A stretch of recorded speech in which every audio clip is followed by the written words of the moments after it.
সুখে থাকতে সবাই চায়, কিন্তু কিছু মানুষের জীবনে সুখে থাকতে চাওয়াটাই দুঃখের কারণ হয়ে দাঁড়ায়।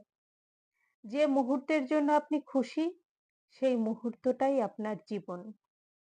একজন পেশাদারের মতো নিয়মগুলি শিখুন, যাতে আপনি শিল্পীর মতো করে সেগুলো ভাঙতে পারেন। জীবন হলো একটি পর্বত। আপনার লক্ষ্য আপনার পথটি সন্ধান করা, শীর্ষে পৌঁছানো নয়। মানুষের জীবনে দুটো সময় থাকে, একটা হচ্ছে মূল্যবান আর একটা হচ্ছে মূল্যহীন। আমাদের জীবনের উদ্দেশ্য হচ্ছে সুখী হওয়া। জীবনের 10% যা আপনার কথার সাথে ঘটে এবং 90% আপনি কিভাবে প্রতিক্রিয়া করবেন। আপনার ক্ষতগুলিকে জ্ঞানে পরিণত করুন। জীবন তার সাহসের অনুপাতে সংকুচিত বা প্রসারিত হয়।